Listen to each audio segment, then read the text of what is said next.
ხდება ადამიანის სულიერი გაბრწყინება, ან საერთოდ რას ნიშნავს ეს ყოველივე. მე ბევრჯერ მithქვავს, როდესაც ადამიანის სულიერი განვითარების საფეხურებს გაუყვება, ეს ძალიან ძნელად სავალი გზა არის. რამე თუ ადვილია მიიღო მატერიალურ სამყაროში რაიმე თანამდებობა, ფულის ან სხვა რაიმეს სანაცვლოდ, მაგრამ ვერ გავლის სულის იერარქიებს თუ ამის საკმარისი მოცემულობა არ გაგაჩნია. როდესაც სული ადგება განვითარების და შემეცნების გზას, ეს მხოლოდ ეტაპობრივად ხდება. თუ ეს პროცესი დაიწყება რომელიმე ადამიანში, მისი შეჩერება უბრალოდ შეუძლებელია, რადგან ამას მხოლოდ უფალი უშვებს. როდესაც იწყება სულიერი შემეცნების გზა, ადამიანის ორგანიზმში ხდება უამრავი სასიკეთო ცვლილება, უმჯობესდება ადამიანის აზროვნება, ცნობიერება, შემეცნება, ჯანმრთელობა, სწრაფა ღმერთისკენ და შეუცნობელი შეცნობისკენ ხდება მიზანი და ინტერესის საგანი და ასეთ შემთხვევაში გზას, რომელსაც ადამიანი ადგება, მისთვის მნიშვნელოვანი და საინტერესოა. თითოეულ ჩვენთანგანს გააჩნია საკუთარი სული, მაგრამ ბევრმა მისი არსებობა საერთოდ დავიწყებული აქვს.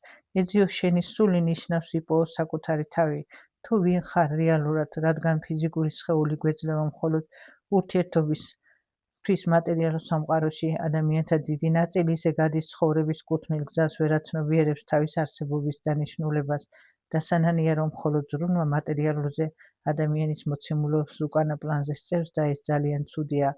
ბევრჯერ მithქვავს და კიდევ ვიტყვი, ეძიეთ საკუთარი თავი, ეს ძალიან მნიშვნელოვანია.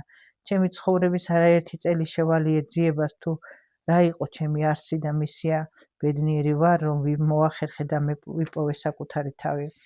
როდესაც ადამიანს გაცნობიერებლად მიწევს ღმერთისკენ, ამ დროს ადამიანში იღვიძებს სულიერი ენერგია, უფალი კი განუწყვეტლივ გვიგზანის ღვთიურ ენერგიის ნაკადს. ამ ენერგიის მიღება დამოკიდებულია სულის მდგომარეობაზე, რაც უფრო განვითარებულია სული, მით მეტი ენერგიის მიღება შეუძლია. რა ენერგიასაც ვატარებთ, ჩვენ სხეულში იმავე ენერგიის მივცები შეგვიძლია სხვისთვის.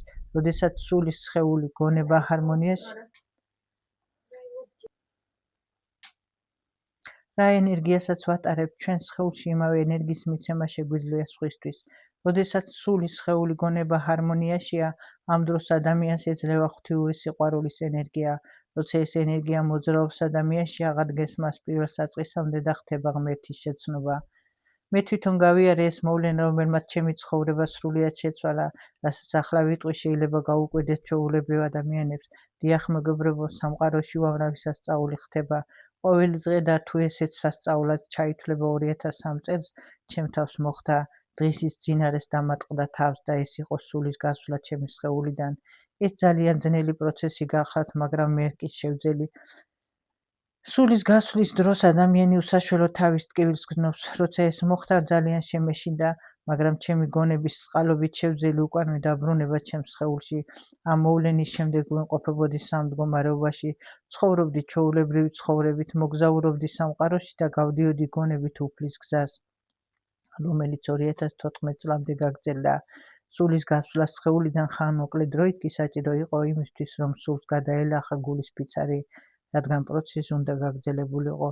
თუ რა მოხდა, ამის შემდეგ მოგვიანებით მოგითხრობთ. სულიერმა გაბრწყინებამ კი გამხადა სულ სხვა ადამიანი, ვიგრძენი უზომო სიყვარული ადამიანებისა, შეიცვალა ჩემი მსოფლმხედველობა, გააზრება, შეხედულებები, დამოკიდებულება, სამყაროს სხვა ხედვა ჩამომიყალიბდა და რაც მთავარია, უფლის ღრმა რწმენით განვისჭვალე.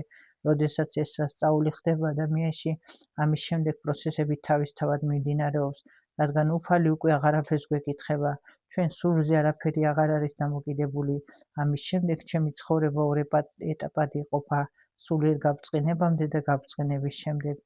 გისურვებთ ჯანმრთელობას, სულიერ ბედნიერებას და რაც მთავარია, სულიერ გაბრწყინებას.